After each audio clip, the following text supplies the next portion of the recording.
고등어에 대한 모든 것, 고등어에 대한 모든 것. 상치나 참치 등과 같은 과에 속하는 대표적인 등푸른 생선들 중 하나이다.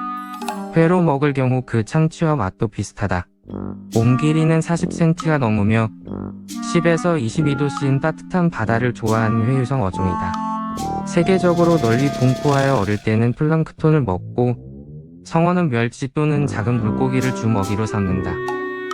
고등어 무리 즉 고등어 속은 전 세계적으로 다양한 수역에 서식하고 있으나 한국에서 주로 볼 수 있는 종류는 태평양 고등어와 망치 고등어이다.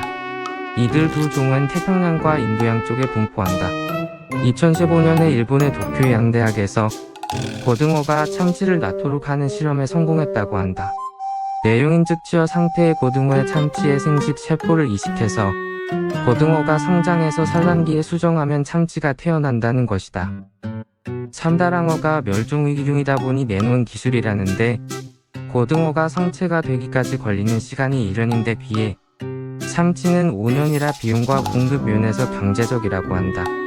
고등어와 참치와 같은 과다 보니 가능한 일이다.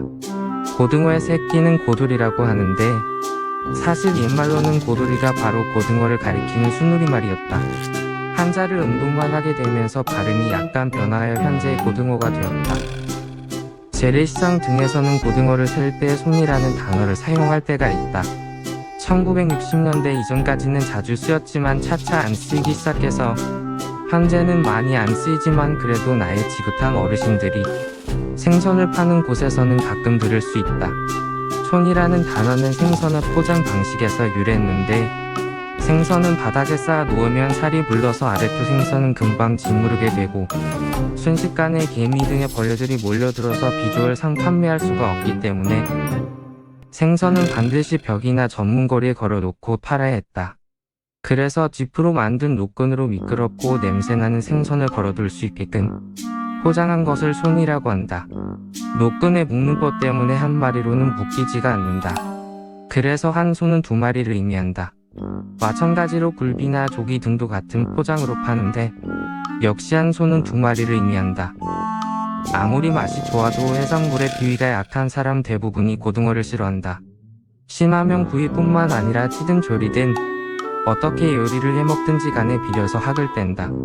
가족들은 다 고등어 잘 먹는데 본인만 비려서 죽겠다거나 하면 정말 지옥이다. 회로도 먹을 수 있는 생선이지만 살아있을 때도 썩는다는 말이 있을 정도로 산패를 일으키기 쉬운 데다 히스티린이 많아서 그냥 내버려두면 히스타민 중독을 일으키기 십상이다. 그래서 갈치나 밴댕이와 함께 회로 먹기 힘든 물고기로 꼽힌다. 전에는 제주도에서나 고등어회를 맛볼 수 있었지만 통영시 욕기도에서 양식이 많아져서 육로로 화로차 수송이 가능해졌다. 수도권에서 고등어회가 늘어난 것도 이 시점 이후로 통영대전 고속도로를 통해 서울로의 육로 회송이 가능해지자 고등어회가 이제는 서울 쪽에까지도 쫙 퍼져서 이제는 서울에서도 어항속을 노니는 고등어를 볼 수 있다. 또한 기술의 발전으로 고등어 전용 수족관이 개발되어서 며칠 못 살고 죽던 고등어들을 일달이나 살릴 수 있게 되었다. 노인과 바다에서 노인이 고등어를 회쳐먹는 장면이 나오는데 실제로 산 고등어를 회쳐서 먹으면 비린내가 전혀 안 나고 지방이 입 안에서 아주 살살 녹아내린다. 그리고 감칠맛이 끝내준다. 따끈한 밥하고 같이 먹으면 별미 중에 별미라고 한다. 비싼 일식집에 가면 비린내 없는 고등어회를 먹을 수 있다. 회로 먹는 어류 중에서는 오징어나 광어와 더불어서 고래충이 자주 발견되는 어종이므로 대한민국에서는 유일하게 통영시 욕지도에서 일종의 가두리 양식 중이며 위에서 언급했듯이 내륙에서 판매되고 있는 고등어회는 대부분 여기서 생산된 고등어이다.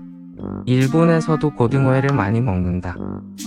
강고등어는 고등어를 소금에 절여서 만든 염장 고등어를 의미한다. 가장 유명한 관련 음식으로 안동 강고등어가 있다. 이름 그대로 경상북도 안동시에서 먹는 방식이다. 물론 내륙 한참인 안동에서 잡히는 건 당연히 아니고 영덕, 울진 등 근처 해안에서 잡아온 고등어를 염장하는 곳이 안동이다. 문제는 유명하다 보니 그만큼 오해도 많다. 우선 안동 강고등어를 안동에서 만들어 먹는 방법이라고 알고 있는데 실제로는 아니다. 과거 운송수단의 미비함으로 날 것, 특히 어패류를 운송하는 방법이 시원찮았기 때문에 어패류는 산지에서 잡자마자 바로 염장을 해놓았다. 즉 안동 강고등어는 안동에서 만드는 것이 아니라 산지에서 보존을 위해 염장을 해놓은 게 안동으로 오는 과정에서 예술적으로 발효가 되면서 만들어지는 거다. 즉 안동에서 먹는 방식이지 만드는 방식은 절대 아니다. 정말 그 시절에 안동에서 강고등어를 만들려고 했다가는 안동으로 오기도 전에 이미 고등어가 상해 있어서 먹을 수 없게 된다. 애초 안동은 바닷가와 한참 떨어진 내륙 오후 내륙이다. 더불어 안동 강고등어는 위의 문제로 인하여 역사가 굉장히 짧은 음식이다. 정확히는 강고등어 자체는 오래됐지만 안동 강고등어라는 이름의 브랜드는 최근에 만들어졌다. 사실 위와 같은 문제는 안동뿐만 아니라 내륙 지방이라면 어딜 가나 흔하게 있는 방식이다. 서울이든 대구든 부산이든 어딜 가나 강고등어는 다 있다. 안동 강고등어는 안동의 특산품을 발굴하려는 과정에서 강고등어가 걸려서 열심히 마케팅을 펼친 결과물이다. 실록에도 나오는 유서 깊은 음식이라는 주장도 사실 강고등어가 아닌 건고등어, 즉 말린 고등어이고 그 시기에 안동에서만 강고등어를 먹지 않았고 전국적으로 다 먹었다. 벌교 꼬막과 마찬가지로 실제 산출지가 아님에도 브랜드화 하나로 유명세를 얻은 케이스 중 하나다. 무엇보다 특산품이라고 한다면 거기서 많이 소비되어야 하는데 당시 고등어는 사치품에 속했다. 상기한 운송 문제로 구용도 어려웠을 뿐더러 조선시대에 사용하는 무명실 그물은 약해서 고등어를 잡기에 적합지 않았다. 때문에 강고등어는 대중적인 식품이 아니었고 마침 엄청난 염장으로 짜기까지 해서 살 한 점에 밥 한 공기를 퍼먹는 수준으로 아껴가면서 먹었다. 이 소금을 치는 사람들을 특별히 간제비라고 부르는데 이 간제비는 아무나 할 수 없고 상당한 경력이 필요하다. 심지어 10년 이상 배우고 있는 사람들도 있다 하니 말다 했다. 고갈비는 고등어 양념구이라고 할 수 있는데 약간 매콤하면서도 담백하고 깔끔한 맛이 일품이다. 고등어를 잘라 펼쳐서 소금으로 간을 하고 장어구이 양념과 비슷한 약간 매운 양념장을 잘 발라 구운 양념구이를 말한다. 신선한 고등어를 구하기 쉬운 부산광역시와 근처 일대에서 1970년대 중반 무렵에 탄생한 요리법에 속한다. 원래 장어구이가 고급 술안주로 인기였지만 비싼 장어 대신 싸고 흔한 고등어를 사용한 것이다. 비교적 저렴한 술안주로 인기가 좋아 부산 광복동에는 이 안주를 전문으로 하는 술집이 모인 고갈비 골목이라는 서민적 관광명소도 있다. 요리는 싸고 간단하니 집에서도 해먹을 만하다. 위치는 광복동 ABC 마트 뒷골목이다. ABC 마트 주차장을 찾아가면 바로 나온다. 그리고 단체 급식을 이용하는 학생, 환자, 장년들의 숙적이다. 고갈비라는 단어의 뜻을 몰라서 대충 구운 갈비나 갈비찜을 기대했지만 정작 메뉴가 나와보면 경악을 금치 못하는 경우가 대부분이다. 고등어를 이용한 요리는 대체로 손이 많이 가는 경우가 많아서 고등어가 단체 급식 메뉴에 오를 때에는 일일이 굽기보다 한꺼번에 양념과 함께 졸이거나 쪄서 나오는 경우가 많다. 이런 경우에는 높은 확률로 양념이 너무 짠 데다 비린내는 심하고 가시도 많아서 먹기에 거부감이 드는 괴식이 튀어나오기 일쑤이다. 덕분에 아까운 고등어를 제대로 먹지도 못하고 그냥 버리게 되는 경우가 많다. 고등어찌개는 위에 언급된 고등어 조림의 변형에 가깝다. 물을 좀 더 넉넉하게 잡고 매운맛을 알아서 조절하는 형태이다. 추가되는 메인 재료는 주로 시래기, 무도 넣어도 상관없고 가시를 조심할 각오만 한다면 두부도 괜찮다. 된장찌개처럼 된장을 메인으로 해서 고추 채 썬 것 정도로 매운맛을 가미하는 사례도 있고 그냥 고춧가루를 넣거나 김치를 넣어서 김치찌개 형태로 만들기도 한다. 만드는 법은 단순해서 시래기나 필요하면 물을 바닥에 깔고 그 위에 고등어를 넣은 다음에 마늘, 생강, 고춧가루나 고추 등의 양념을 넣고 물을 찌개 끓일 때처럼 2컵가량 넣어서 끓이면 된다.